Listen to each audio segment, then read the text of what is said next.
Интересно ми какво би се случило, ако 4 загубеняка решат, че най-сетне време пътуването да излезе от груповия чат. Някой да знае? Не, ръце отзади.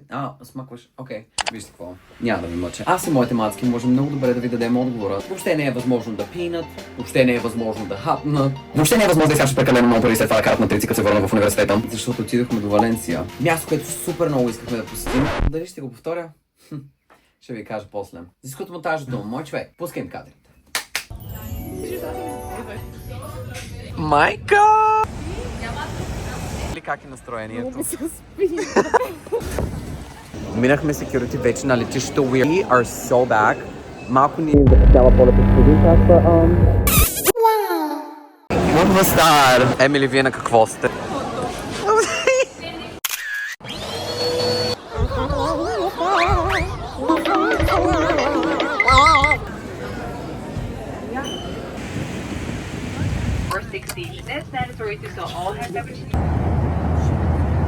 Гладна мечка по шевовете на портфейла си не може да играе. Заради това аз и Емили споръчахме по един шаркутери-борд да се поглезим. И толкова се впечатлих, че трябваше да разгледам цялото меню и осъзнах, че цените са по-евтини от тези на летище София. Моля. Чао! Вау! Толкова те глупаци се настаниха в това Airbnb, ама какво ще дадат? Но по моите спомени е 12 часа и те са гладни на куче. Тя все не е така, няма да се притесняваш, мат, всичко ще оправя. На 100 метра от това Airbnb имаше български ресторант. Вижте сами. Човек! Човек! Локин! Емили!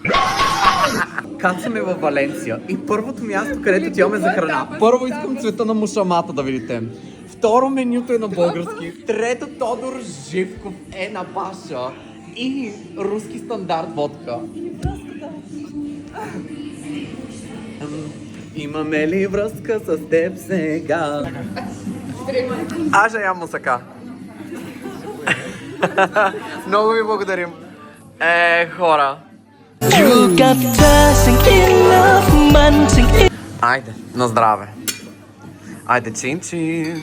На здраве. That right there, I'ma just say that for later. The flavors are melting on my tongue. Наплющяхме се на български ресторант още в самото начало, а почивката дори не е започнала. I call that a success. Но това е само началото. На следващия ден буквално единството, което ни интересуваше да ядем испанска храна. Цял ден храна, сангрия, храна, сангрия, храна, сангрия, храна, сангрия. И вече чак на втория ден се отсвестихме да направим нещо като цяло с тази почивка. Нещо, което аз намирам за изключително забавно, когато отида в чужбина, е където и да съм, да проверя първо супермаркета. Аз ако не отида до супермаркета, не съм видял държавата. Вие разбирате ли? Така че ви представям Меркадона, популярна верига испански супермаркети, през моята призма. Маесто.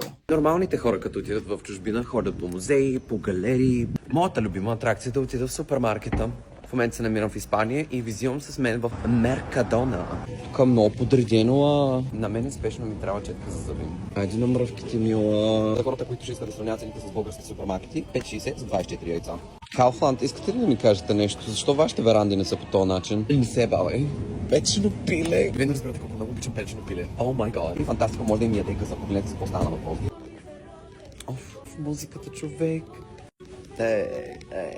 Оставям ви писаха в групчата, че трябва да се връщам моменталически, така че чао, милички. Автормата на Girls Trip е просто един път. You know what? Един път се живее. Let's go have some fun. Емили. Емили, днес какво правиме? Никви? Тежки разговори, само тежко пиене. О, кадар. Много лош ден е за моя стомах. За мене.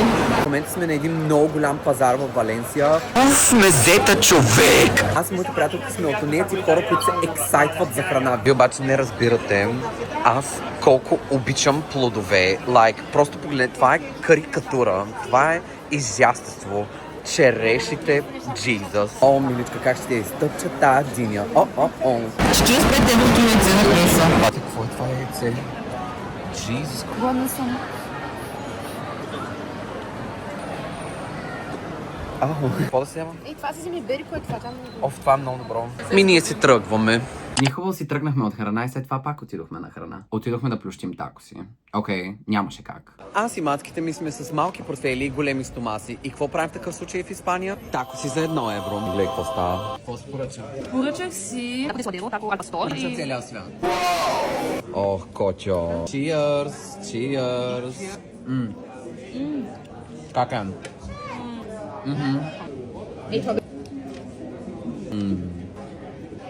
Какво му давате? 10.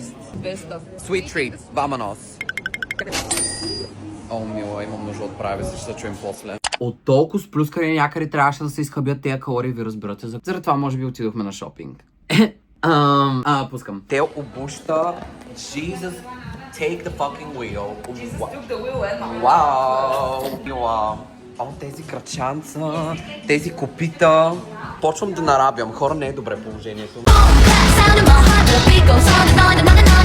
В наша защита испанската Зара беше уникална и беше по-ефтина. Така че по логиката на Гърлмат сме направили пари даже. Както и да е сега, най-забавната част. Girls Night Out. О, пускам. Добър вечер, поредна вечер. Отиваме ли да завладеем Валенсия? Sí, mamacita, sí, claro que sí. Така, в момента с момичетата отиваме на Night Out в Валенсия. I'm not sure what the fuck is gonna happen. I sure hope for the best. I'll let y'all know later. Mwah.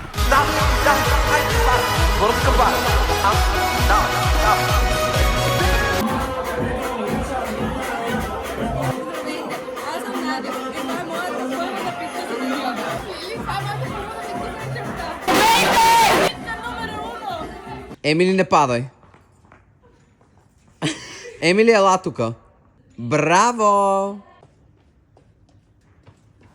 Някои неща ми се губят от тази вечер, но определено имам черни петна в мозъка си за това какво точно се случи тази вечер, така че не се гордея. Ден 3 е ден за интелигенция, така че трябваше поне един музей да посетиме, хора. Пускай го. Айде на музея! А то падна еврото. Значи искам да кажа, че това бебе е на протеин от преди Христа.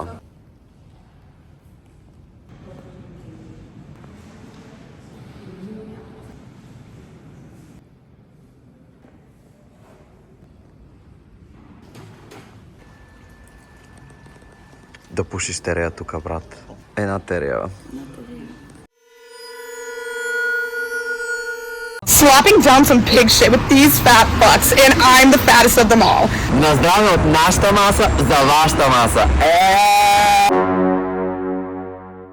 През нощта не бях спал и не знаех къде се намирам, въобще не искам да чувам. Но в началото на видеото казах дали искам да повторя отново това пътуване. И отговорът ми е абсолютно да, с 2 ръце и 2 крака. Но няма значение къде ще пътувам, ако съм с моите любими хора. Това пътуване беше уникално и научихме страшно много неща един за друг. И просто нямам търпение за следващото. Изключително много ви обичам, момичета, и благодаря, че споделихте този момент с мен. И да, вече се връщаме и чакайте, защо толкова бързо казваме.